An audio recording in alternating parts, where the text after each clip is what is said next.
Bonjour sur YouTube. On va se connecter Bonjour. aussi sur Facebook en même temps.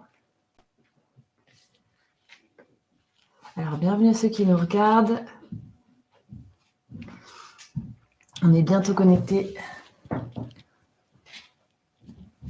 aussi sur Facebook. Bienvenue à ceux qui nous regardent. C'est un plaisir de pouvoir refaire. Bonjour. Bonjour sur Bonjour Facebook. sur Facebook. Bienvenue. Voilà, donc cette semaine, on continue de parler sur l'énéagramme. Oui. Mais du coup, ça va être la base 8. Voilà, on arrive bientôt à la fin des bases. Ouais. Il nous en reste 2. Donc, on rappelle juste, l'énéagramme, c'est un outil qui permet d'augmenter la connaissance de soi et puis aussi, du coup, qui permet un peu d'apporter de la clarté dans nos relations. Ouais, apprendre à mieux se connaître et à mieux comprendre les autres aussi. Ouais. Voilà, Laetitia, on a été ensemble déjà plusieurs fois pour présenter la base 4 et la 1 aussi, il me semble. Non, pas la vidéo de présentation de l'énéagramme. Ah oui, tout au début. La base 4. Ouais, c'est juste. Ok. Et ben alors, cette semaine, on va parler des bases 6. On vous laisse un petit peu de temps pour vous connecter. En tout cas, bienvenue à tous ceux qui sont connectés, que ce soit sur YouTube ou sur Facebook. Si vous avez des questions, si vous vous reconnaissez dans ce qu'on vous dit ou s'il y a des choses pas très claires, écrivez-nous en commentaire. Si vous êtes connectés, faites-nous un petit coucou, comme ça on verra que vous êtes là. Bonjour Rosemary. Bonjour. Notre fidèle spectatrice, Sylvia. Elle va bien connaître l'énéagramme. C'est clair. Souvenez-vous, bonjour Younes. Bonjour Younes.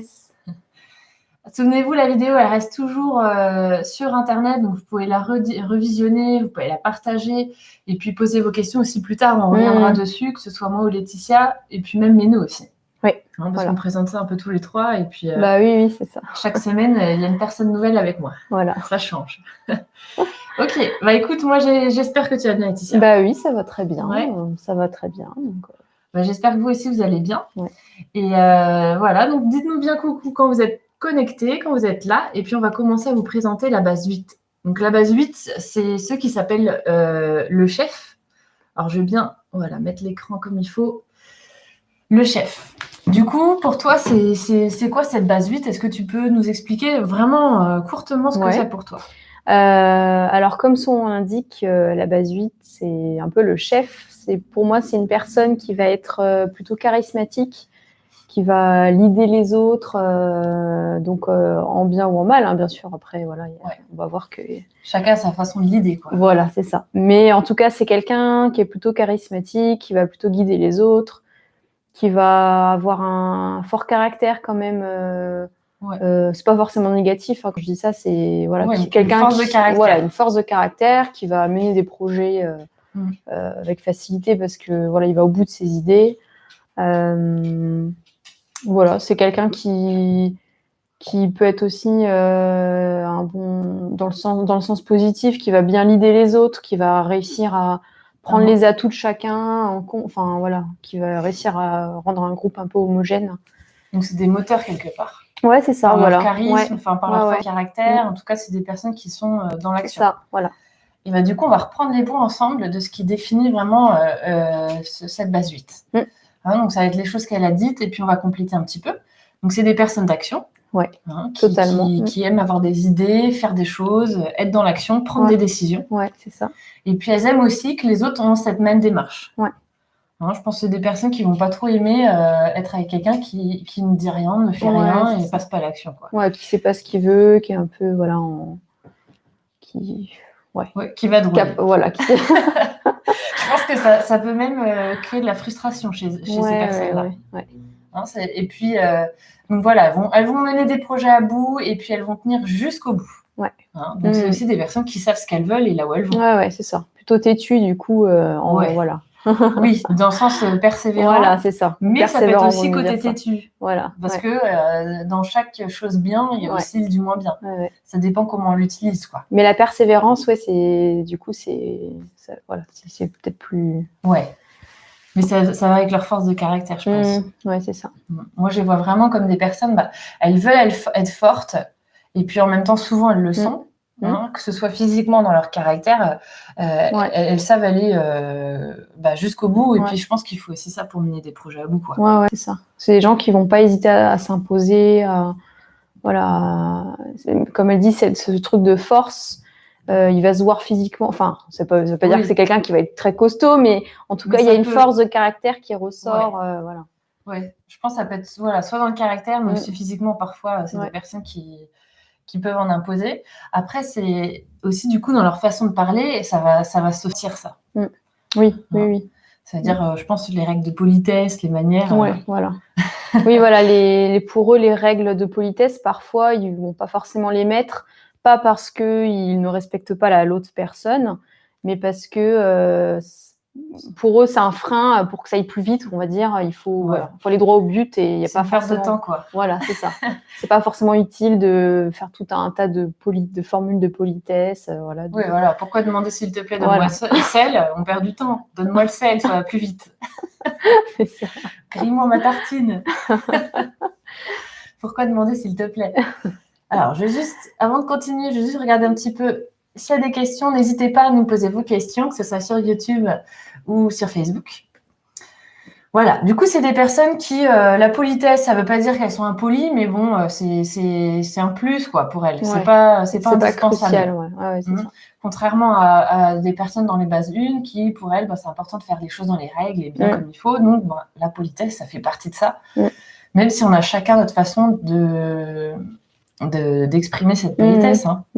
Les bases 4 aussi, je pense, parce qu'ils vont être plus dans l'émotionnel peut-être, et du coup, si on ne met pas les formules de politesse, ça peut être les vexer ou enfin, je sais pas précis. Ouais, après, je pense que c'est possible. Ça dépend, mais...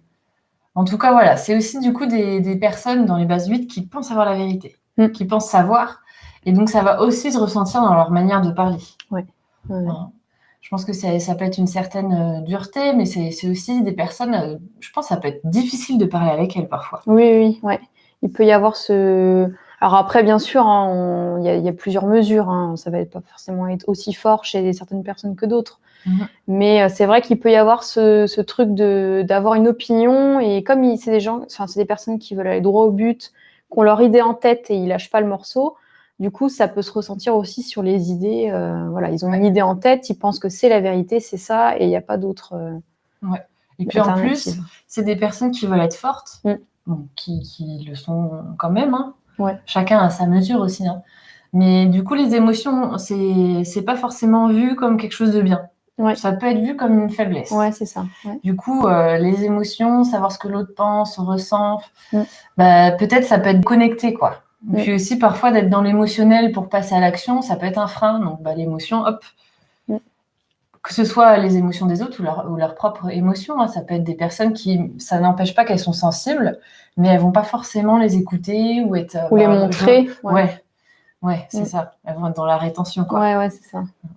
Et puis, elles vont pas être dans, je ressens ça, non. Comme base 4. Oui, non. Ça peut être c'est un peu l'opposé. Mais oui, c'est ça. Mais ça n'empêche pas qu'elles ont quand même une sensibilité, mais qui n'est pas forcément exprimée. Bon, du coup, moi, je pense aussi que c'est des personnes qui sont quand même dans le rapport de force. Oui. Le rapport de force, c'est quelque chose qui ressort beaucoup du fait de cette croyance qu'il faut être fort, il faut montrer sa force. Bah oui, en fait, c'est ça, tu dis bien, c'est vraiment une croyance qui fait qu'elles vont agir, se comporter d'une certaine façon.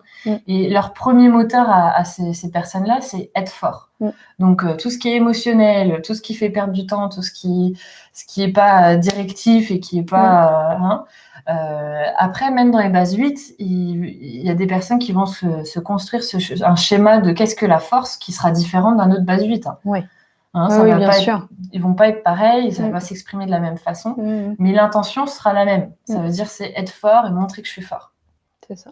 Donc ils peuvent être dans le rapport de force et la prise de pouvoir. Ce qui va toujours avec leur façon de parler, en fin de compte. Bah oui. Bon, on est un peu centré là-dessus, mais c'est des personnes quand même qui peuvent bien s'exprimer, être douces et agréables. Oui, bien sûr. C'est juste que c'est pas forcément la première chose qu'on va voir chez ces personnes-là. Et puis, comme on dit, à chaque fois, il y a des degrés d'une personne à une autre.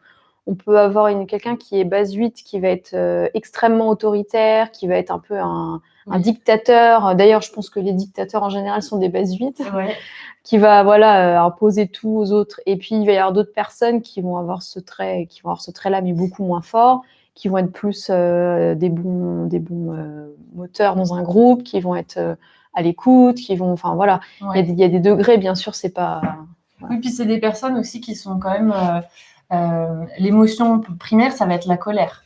Donc ça veut dire que la colère va être plus ou moins forte. Et si c'est des personnes ça peut être des personnes avec beaucoup de colère, qui vont beaucoup diriger, beaucoup ordonner, puis d'autres qui auront une colère plus atténuée. Oui, bien sûr. Et qui vont plus partir dans le service, parce que les 8 peuvent très bien s'ouvrir et servir les autres.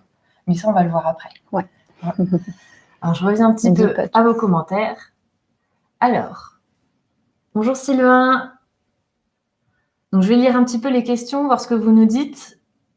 Donc, Sylvain sur Facebook, sur le groupe La Pratique de la Joie, il nous dit « On peut donc vous considérer comme des chefs ou votre démarche, comment vous définissez-vous » Donc, moins à l'écoute.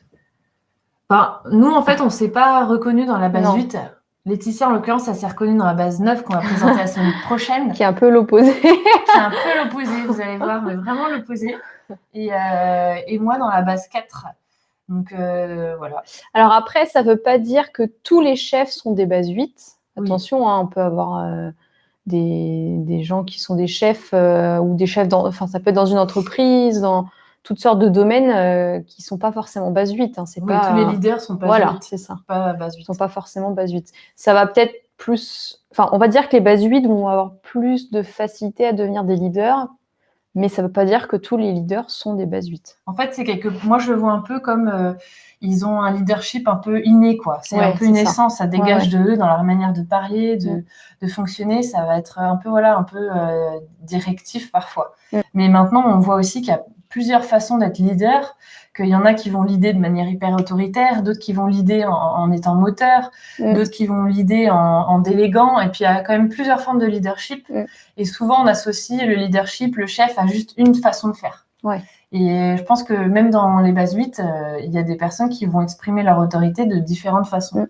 Oui, tout à fait.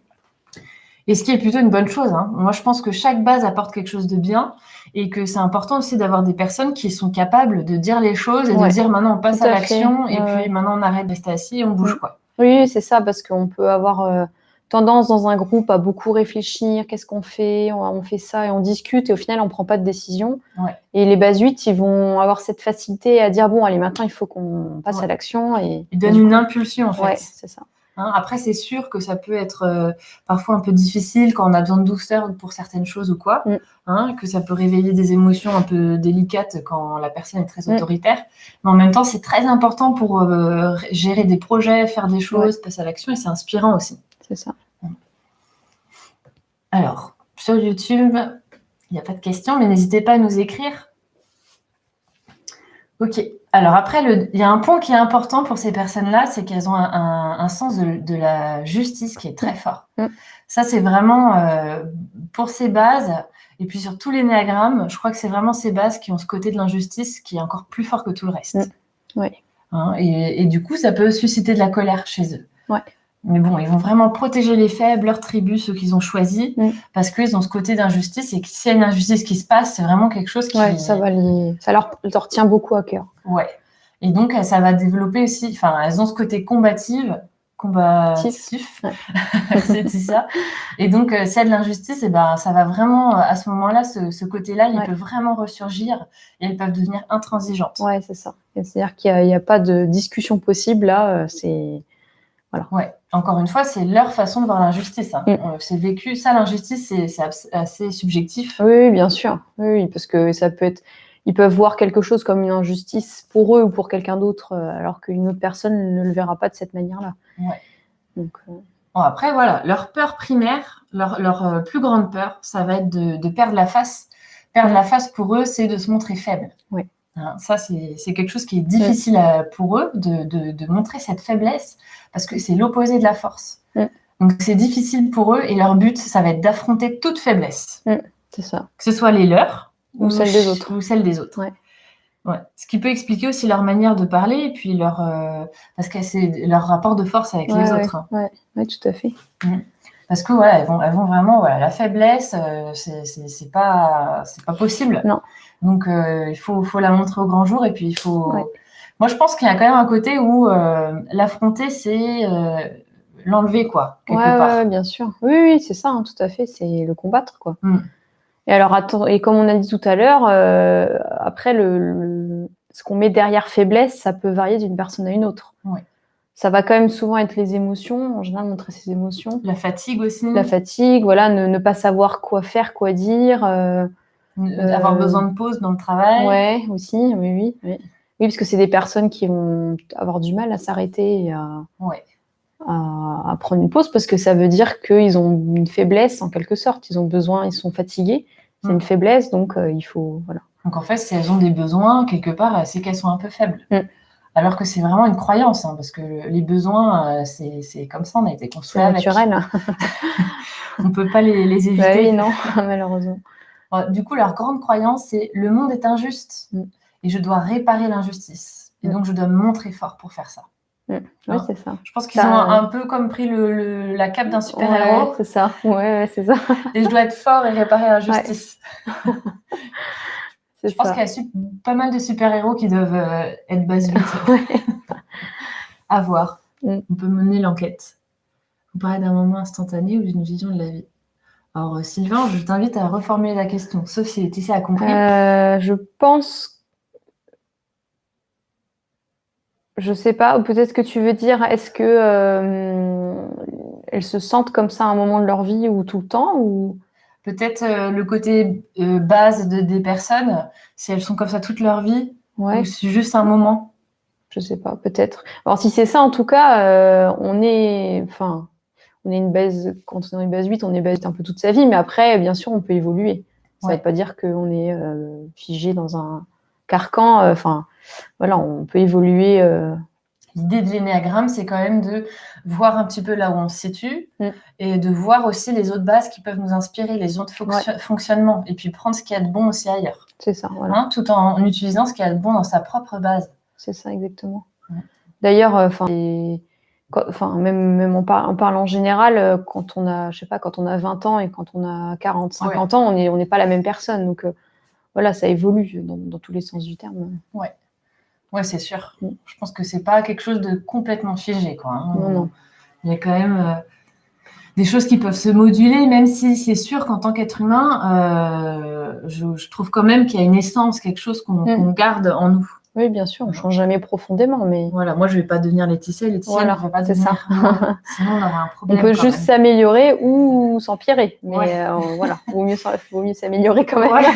J'aime bien ça, ce côté-là, qu'on peut s'améliorer, c'est pas mal. Bon, du coup, en situation de stress, les bases 8, elles peuvent se renfermer sur elles et hop, elles gardent toutes leurs émotions et leurs pensées et ça devient des petits ours dans leur grotte, quoi. Ouais, c'est ça, la rétention totale, quoi. Et si on met la tête dans la grotte, danger. Ouais. L'ours fait mal. Ouais, c'est ça. Après, voilà, c'est leur façon de faire parce que je pense que c'est aussi une manière de réfléchir, prendre de la distance et résoudre les problèmes. Alors qu'il y a d'autres personnes, elles vont avoir besoin d'exprimer les choses, de faire sortir pour donner de la clarté. Elles vont s'enfermer. Alors, ça ne veut pas dire que c'est bien ou moins bien, hein, mais bien sûr. C'est une façon de faire. Ouais, c'est ça. Oui, et puis il ne faut pas hésiter à... Enfin, les personnes qui sont base 8, il faut aussi respecter ça, ce besoin de se mettre un peu dans sa bulle. Voilà, c'est un besoin aussi pour eux, je pense, pour restructurer les choses, pour régler des choses tout seuls dans leur tête. Voilà. Ouais, c'est comme faire du ménage, quoi. Ouais, c'est ça.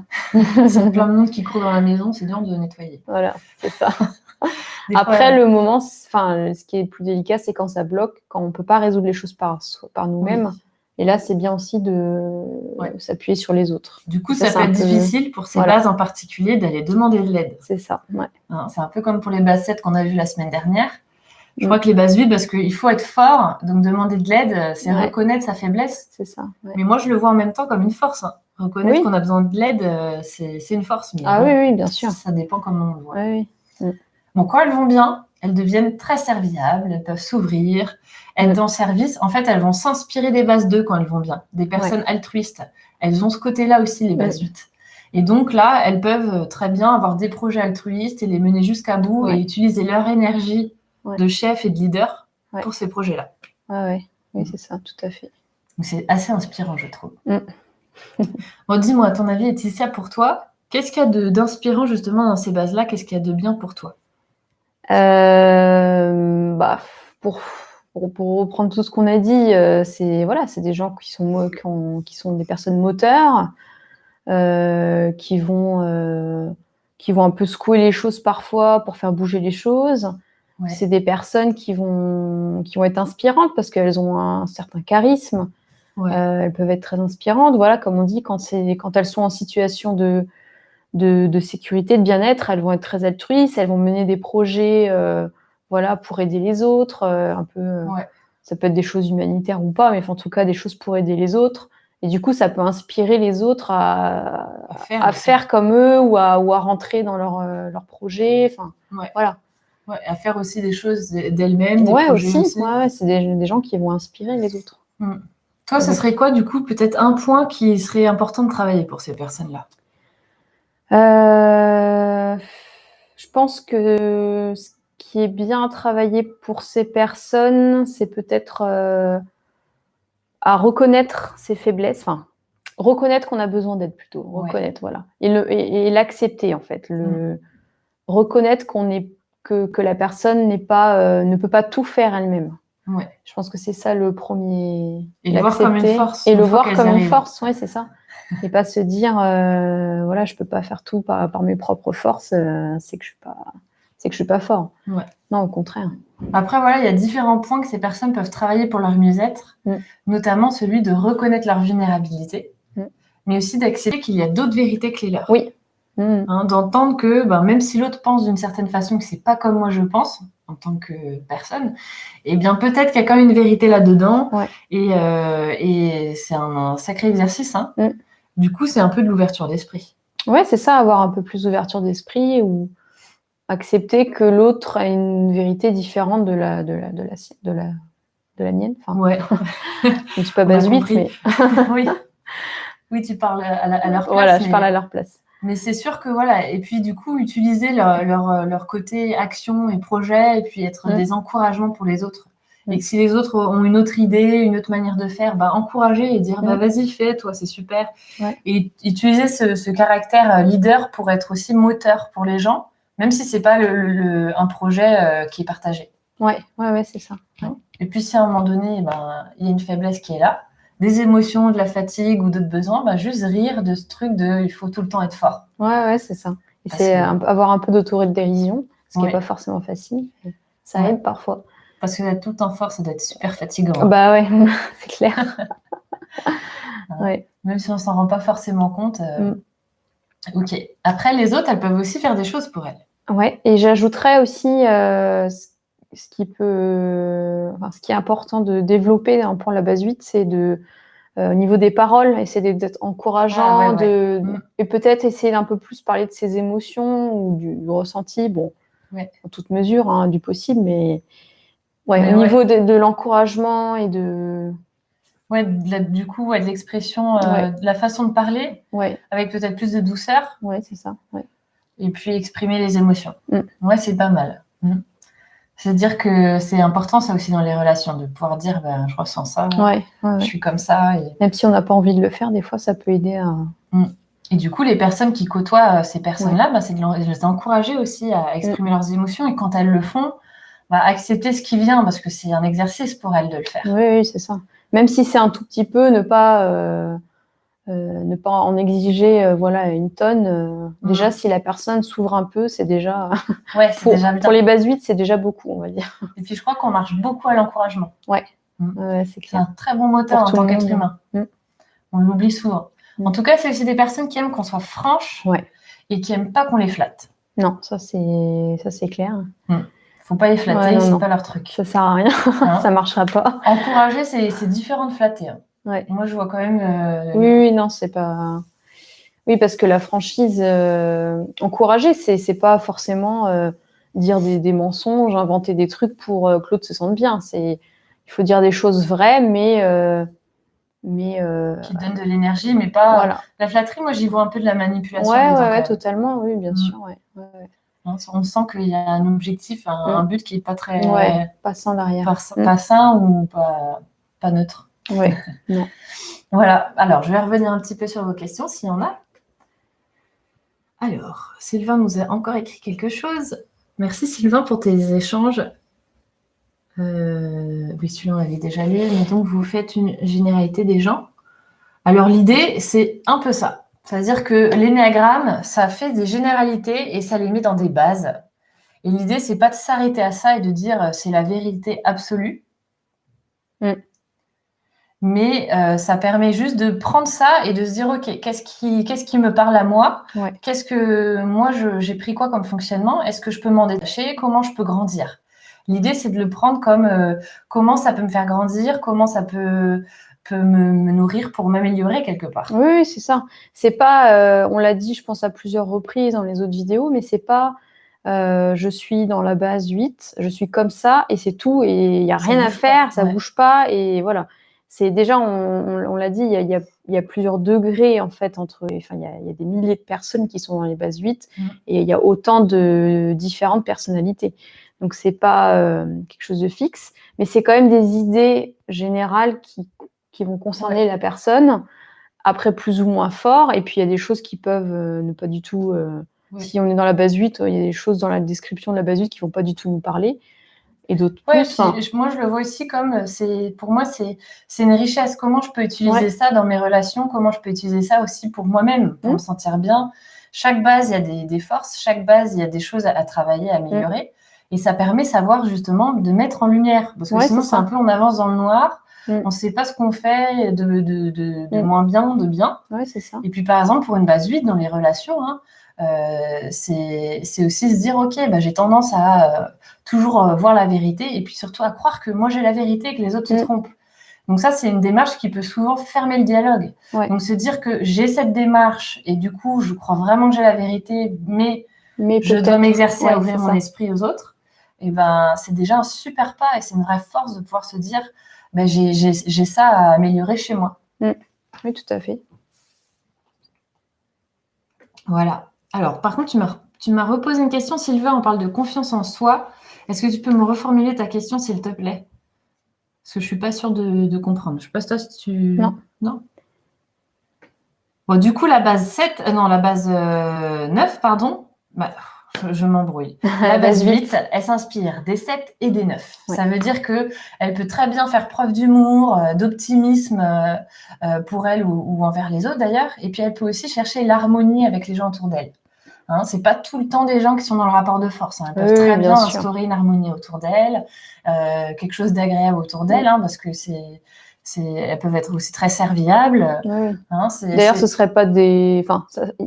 En tant que leader, ça fonctionnerait pas s'ils étaient tout le temps dans le rapport de force et d'imposer aux autres. Ça ne fonctionnerait pas. Oui, il y aurait personne qui les suivrait. En fait. Oui. Et du coup, nous, on verra la semaine prochaine les bases 9. C'est ça. Donc peut-être avec Mino ou Laetitia, sera la surprise. Bon, du coup, j'attends de voir un petit peu si Sylvain me reformule ses questions. Sinon, sur YouTube, vous pouvez très bien nous poser vos questions. Et nous, on vous a présenté la base 8 aujourd'hui. Alors, n'hésitez pas à relire un petit peu l'écrit qu'on va laisser sous cette vidéo et puis à revenir vers nous poser vos questions. Voilà, nous, on vous apporte un petit peu ce qu'on a découvert de l'énéagramme parce qu'on a trouvé que c'est un outil qui nous a aidés, nous, et qu'on pense qu'il peut aussi vous apporter quelque chose. Donc, si vous pensez que ça vous apporte quelque chose, si vous vous reconnaissez dans ce qu'on vous dit, partagez-le nous.